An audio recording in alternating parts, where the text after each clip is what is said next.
자, 여러분 반갑습니다. 이노겸입니다. 이번 시간에는 좀 복잡한 걸 하겠습니다.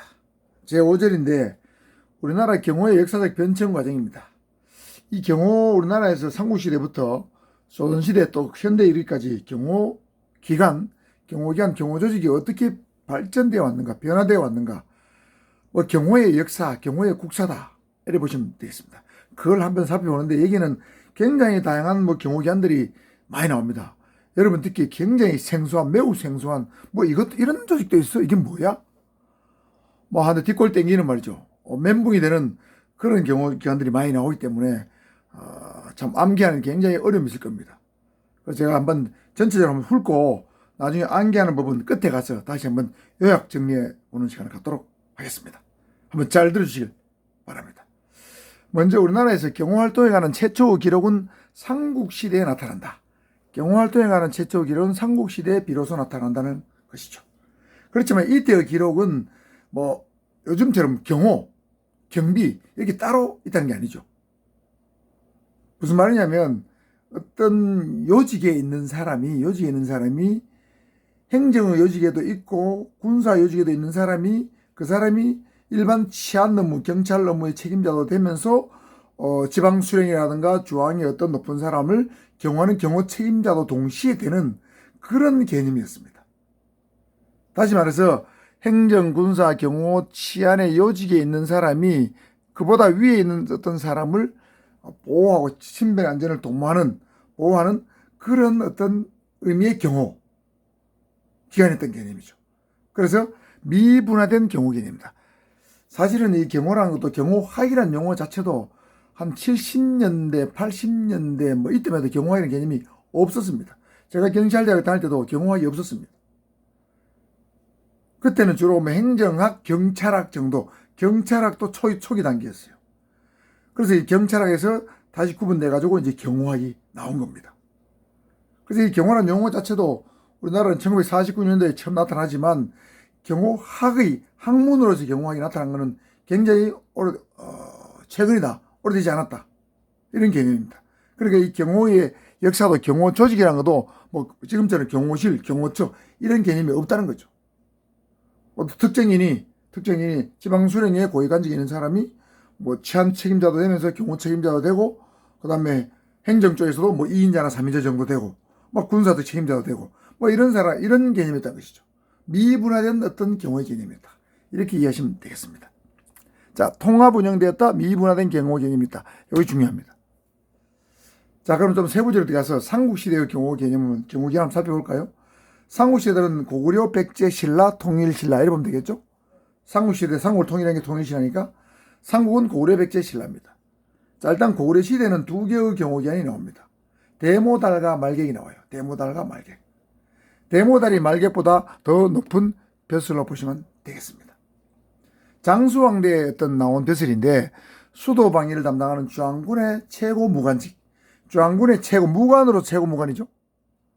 보통 이게 군사 책임자, 행정 책임자, 군사 책임도 동시에 맡고 있는데 주한의 어떤 최고 책임자가 있다면 무관은 그 밑에 무관으로 최고 책임자가 따로 있죠. 그래서 주한군의 최고 무관직 또는 지방 수령의 진위대장이니까 경호대장, 신변보호대장 이렇게 보시면 되겠습니다. 이런 직책을 경호 조직을 대모달이라 불렀습니다. 대모달. 자, 그 다음에 말계이라는 어떤 직책은 경호 조직은 대모달 다음 가는 무관직입니다. 무관직이요. 통상 군사 1000명 정도를 지휘할 수 있는 권한을 가진 무관직. 이걸 말계이라고 불렀습니다. 그래서 고구려 시대는 대모달과 말계이란 두 개의 경호 조직, 경호 기관이 있다. 이렇게 이해하시고요. 그 다음 백제시대입니다.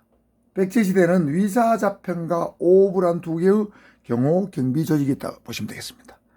더 중요한 건 위사자평입니다. 백제시대는 6명의 좌평이 있습니다. 우리 조선시대 가면 6조 판사가 있죠?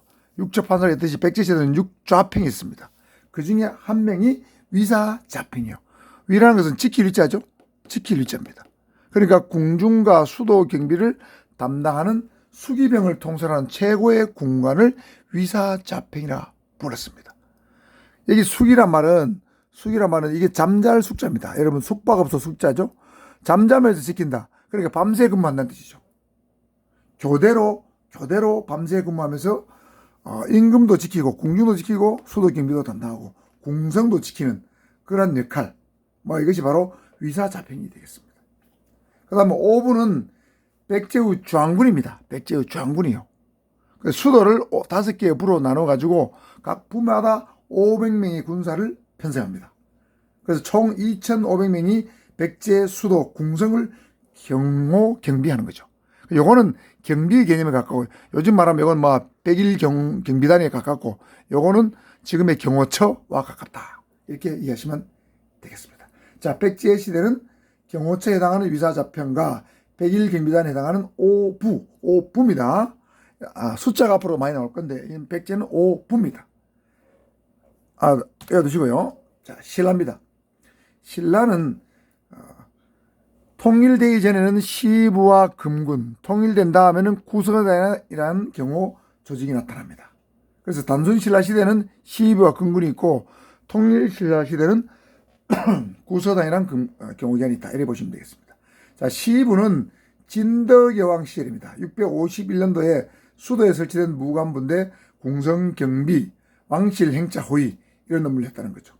자, 진덕여왕 시부입니다. 진시죠? 진덕여왕 시부입니다.